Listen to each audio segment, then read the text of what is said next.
বারুইপুরের কিশোরীর উপর শারীরিক লালসা চরিতার্থ করার পর নৃশংসভাবে জানের শেষের ঘটনায় অভিযুক্তদের দ্রুত গ্রেপ্তার ও দৃষ্টান্তমূলক শাস্তির দাবিতে সরব হলেন বিজেপি নেত্রী ভারতী ঘোষ। সোমবার 6 জুলাই সোনারপুরে এসে তিনি অভিযুক্তদের সর্বোচ্চ শাস্তির দাবি জানান। একই সঙ্গে প্রাক্তন মুখ্যমন্ত্রী মমতা ব্যানার্জি ও তৃণমূলের সাধারণ সম্পাদক অভিষেক ব্যানার্জিকে কড়া ভাষায় আক্রমণ করেন। ভারতী ঘোষের প্রশ্ন, মমতা ব্যানার্জি ও অভিষেক ব্যানার্জি এখন বারুইপুরে যেতে চাইছেন, কিন্তু ক্ষমতায় থাকাকালীন হাঁসখালি কিংবা দুর্গাপুরের মতো ঘটনায় কেন তারা একইভাবে সরব হননি? ভারতী ঘোষ আরও বলেন, বারুইপুরের ঘটনায় দোষীদের বিরুদ্ধে দ্রুত বিচার প্রক্রিয়া সম্পন্ন করে সর্বোচ্চ শাস্তি নিশ্চিত করতে হবে। নির্যাতিতার পরিবারের পাশে থাকার আশ্বাস দিয়ে তিনি বলেন, এই ধরনের অপরাধের পুনরাবৃত্তি রুখতে কঠোর পদক্ষেপ নেওয়া জরুরি। একবার শোনাই বিজেপি নেত্রী ভারতী ঘোষের বক্তব্য। ব্যানার্জি এবং মমতা ব্যানার্জি ওখানে যেতে চেয়েছিলেন, অভিষেক ব্যানার্জিকে আটকে দেওয়া হয়েছে, কিন্তু মমতা ব্যানার্জি এখনো বারুইপুরে অব্দি পৌঁছতে পেরেছেন। এই বিষয় নিয়ে যদি কিছু বলেন, কেন উনি পৌঁছচ্ছেন যাওয়ার? আপনার প্রশ্নটা দুটো ভাগে বিভক্ত। প্রথম হচ্ছে বারুইপুর কাণ্ড। পৃথিবীর যে কোনো জায়গায় হোক না কেন, যার সাথেই হোক না কেন, অত্যন্ত জঘন্য, নারকীয়, নিন্দনীয় একটা ঘটনা। আমরা যে দলেই থাকি না কেন, যেখানেই দাঁড়িয়ে থাকি না কেন, আমরা সমস্ত মেয়েরা, মায়েরা দলমত নির্বিশেষে এর পানিশমেন্ট চাইবো যে যারা দোষী তাদের খুব তাড়াতাড়ি হোক, খুব তাড়াতাড়ি তদন্ত কমপ্লিট করা হোক, তাড়াতাড়ি এটা কোর্টে যাক এবং তাড়াতাড়ি হোক। ভারতীয় জনতা পার্টি যে সরকার এসেছে, সরকার এই বিষয়ে 1 ইঞ্চি জমিও ছাড়বেন না। দোষীদের শাস্তি দেওয়ার জন্য সবকিছু ব্যবস্থা নিয়ে তাড়াতাড়ি শাস্তি হবে, এটা মানুষ দেখবে। আর মমতা বন্দ্যোপাধ্যায় বা অভিষেক বন্দ্যোপাধ্যায়ের ওখানে আজকে যাওয়ার থেকে আরো অনেক জরুরি ছিল। যখন হাঁসখালিতে হয়েছিল, যখন দুর্গাপুরে হয়েছিল, যখন আরজি করে এত বড় ঘটনা ঘটলো, যখন পার্ক স্ট্রিট ঘটলো, তখন সেগুলোকে ফেলে দিয়ে ছোট্ট ঘটনা যারা বলেছিলেন, যারা তখন দৌড়ে যাননি, যারা সান্ত্বনা দিতে পারেননি মানুষকে, যারা মানুষের বিশ্বাস ভরসা ওই দুর্দিনে অর্জন করতে পারেননি, অনেক ক্ষমতার শিখরে থেকেও তাদের আজকে মানুষ বিশ্বাস করে না। অভিষেক বন্দ্যোপাধ্যায় আজকে যান না যান কি যায় আসে? তখন যাননি কেন? যখন ক্ষমতার মাথায় ছিলেন কটা জায়গায় গেছিলেন? হাঁসখালিতে গেছিলেন, দুর্গাপুরে গেছিলেন, কোন জায়গাটায় গেছিলেন? কোন জায়গাটায় সেই বাড়িতে গিয়ে সান্ত্বনা দিয়েছিলেন? কোন জায়গাটায় ভরসা দিয়েছিলেন? কোথায় ভালোভাবে দোষীদের বিচার হয়েছে? সমস্ত প্রমাণ তথ্য লোপাট করার চেষ্টা করেছেন, দোষীদের বাঁচানোর চেষ্টা করেছেন।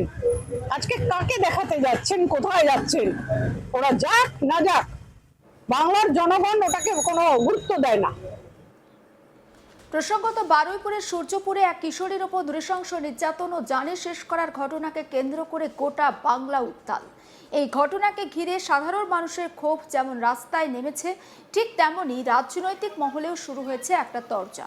কিন্তু ঘটনার ভয়াবহতার মধ্যে সবথেকে বড় প্রশ্ন উঠেছে, অপরাধের বিচার কি সত্যি রাজনীতির ঊর্ধ্বে উঠতে পারছে, নাকি একটি ভয়ঙ্কর অপরাধও শেষ পর্যন্ত রাজনৈতিক পাল্টা আক্রমণের অস্ত্র হয়ে উঠছে? বারুইপুরের এই ঘটনা এখন শুধু একটি অপরাধের তদন্তে সীমাবদ্ধ নেই, এটি রাজ্যের আইন শৃঙ্খলা, প্রশাসনিক ভূমিকা, রাজনৈতিক সংস্কৃতি এবং নারী নিরাপত্তা নিয়ে নতুন করে একটা বড় বিতর্কের জন্ম দিয়েছে। ঘটনার পর থেকে বিভিন্ন রাজনৈতিক দলের নেতারা একের পর এক প্রতিক্রিয়া জানাতে শুরু করেছেন। প্রত্যেকেই দোষীদের কঠোর শাস্তির দাবি করেছেন, কিন্তু সেই দাবির পাশাপাশি শুরু হয়েছে রাজনৈতিক দায় চাপানোর লড়াইও। কে আগে ঘটনাস্থলে পৌঁছবেন, কে ভুক্তভোগী পরিবারের পাশে দাঁড়াবেন, কে সত্যিই মানুষের পাশে, আর কে শুধুই রাজনীতি করছেন, সেই প্রশ্নগুলোই এখন আলোচনার কেন্দ্রবিন্দুতে অনেকটাই বেশি প্রাধান্য পাচ্ছে। এই আবহেই রাজ্যের পুর নগর উন্নয়ন মন্ত্রী অগ্নিমিত্রা পাল স্পষ্ট ভাষায় বলছেন, একজন মেয়ের পরিচয় কখনো ধর্ম দিয়ে হয় না। হিন্দু, মুসলিম, তৃণমূল, বিজেপি কিংবা সিপিএম, যে দলেরই হোক না কেন, সন্তানের ওপর এমন নৃশংস অত্যাচার হলে কোনো মা তার যন্ত্রণা সহ্য করতে পারেন না এবং তাদের যন্ত্রণা একই হয়। তার বক্তব্য, কোনো রাজনৈতিক পরিচয় বা ধর্মীয় পরিচয়ের ভিত্তিতে এই ধরনের অপরাধকে বিচার করা উচিত নয়। দোষীরা যেই হোক, তাদের বিরুদ্ধে কঠোরতম ব্যবস্থা নেওয়া হবে। মন্ত্রীর দাবি, রাজ্যে বিজেপি সরকার কোনোভাবেই নারী নির্যাতনের মতো জঘন্য অপরাধের ক্ষেত্রে আপোষ করবে না, অপরাধীদের রেহাই দেওয়া হবে না। তবে শুধু কঠোর শাস্তির কথা নয়, আইন নিজের হাতে তুলে নেওয়ার বিরুদ্ধেও সরব হয়েছেন তিনি। সাম্প্রতিক সময়ে বিভিন্ন ঘটনায় গণরোষ, ডিম ছোড়া বা গণপিটুনির মতো প্রবণতা বেড়েছে। অগ্নিমিত্রা পালের মতে, অপরাধ যতই ভয়ঙ্কর হোক, বিচার করার দায়িত্ব আদালত আর আইনের। জনতার রোষ কখনোই বিচার ব্যবস্থার বিকল্প হতে পারে না। আইন নিজের পথে চলবে, আদালতই শেষ কথা বলবে। একবার শোনাই আপনাদের পুরো নগর উন্নয়ন মন্ত্রী অগ্নিমিত্রা পালের বক্তব্য। আজকে ডিম ছোড়া নিয়েও যেরকম বারণ করি, এরকম করো না, মব লিঞ্চিং নিয়েও একই কথা বলবো, একই জিনিস, ধরনটা একই। নিজের হাতে আইন নিয়ে যতই রাত থাকে স্বাভাবিক। বাড়ির একটা, আমার ছেলের বয়স 12 বছর, বাচ্চা মেয়েটার বয়স 11 বছর। সুতরাং মা মাই হয়, মুসলমান মা হোক, হিন্দু মা হোক, টিএমসির মা হোক, বিজেপির মা হোক, সিপিএমের মা হোক, মায়ের ধর্ম কোনো মেয়েকে 80 বছরের মেয়ে হোক আর 15 বছরের মেয়ে হোক, তাকে যদি এইভাবে খুন করা হয়, আমাদের সরকার, আগের সরকার, কাল আমরা রেয়ার দেবো না, স্ট্রিক্ট থেকে স্ট্রিক্টেস্ট পানিশমেন্ট আপনাদের আমি আশ্বাস। কিন্তু রাজনৈতিক বিতর্কে কেন্দ্রবিন্দুতে উঠে এসেছে অন্য একটি বিষয়। কালীঘাটে মমতা বন্দ্যোপাধ্যায়ের বাড়ির সামনে অতিরিক্ত পুলিশ আর কেন্দ্রীয় বাহিনী মোতায়েনের ছবি সামনে আসতেই নতুন করে বিতর্কের সূচনা হয়েছে। রাস্তা জুড়ে ব্যারিকেড, একের পর এক পুলিশকর্মী কড়া নিরাপত্তা দেখে প্রশ্ন উঠতে শুরু করেছে, এই নিরাপত্তা কি শুধুই সতর্কতামূলক ব্যবস্থা ছিল, নাকি এর পিছনে অন্য কোনো উদ্দেশ্য ছিল? তৃণমূল কংগ্রেসের অভিযোগ, বারুইপুরে নিহত কিশোরীর পরিবারের সঙ্গে দেখা করতে যাওয়ার প্রস্তুতি নিচ্ছিলেন মমতা ব্যানার্জি, আর সেই খবর প্রশাসনের কানে পৌঁছাতেই তার বাড়ির সামনে বিপুল পুলিশ বাহিনী মোতায়েন করা হয়। দলের দাবি, কার্যত তাকে বাড়ি থেকে বেরোতে দেওয়া হয়নি। কালীঘাট তৃণমূল কংগ্রেসের সরকারি এক্স হ্যান্ডেল থেকে একই অভিযোগ করা হয়। দলের বক্তব্য, একজন বিরোধী নেত্রীকে মানবিক কারণে ঘটনাস্থলে যেতে বাধা দেওয়া হয়েছে, যা গণতান্ত্রিক মূল্যবোধের পরিপন্থী।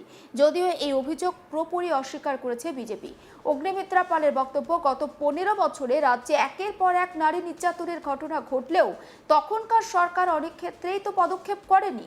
তার দাবি, অন্য রাজ্যের ঘটনা নিয়ে প্রতিনিধি দল পাঠানো হলেও বাংলার বহু ঘটনার ক্ষেত্রে নীরবতা দেখা গেছে। আর সে কারণেই আজকের এই সফরকে তিনি মানবিক উদ্যোগের চেয়ে রাজনৈতিক পদক্ষেপ হিসাবেই দেখছেন। তার অভিযোগ, অতীতে যদি ঘটনাস্থলে বা যিনি ঘটনাস্থলে যাননি, আজ তিনি মানুষের আবেগকে রাজনৈতিকভাবে ব্যবহার করতে চাইছেন। তাই এই সফর নিয়ে বিজেপির আপত্তি রয়েছে। অগ্নিমিত্রা পালের বক্তব্যে আরও একটি গুরুত্বপূর্ণ রাজনৈতিক ইঙ্গিত রয়েছে। সমস্ত আপডেট পৌঁছে দেব আপনাদের কাছে। নজর রাখুন আজ তাক বাংলা, সাবস্ক্রাইব করতে ভুলবেন না।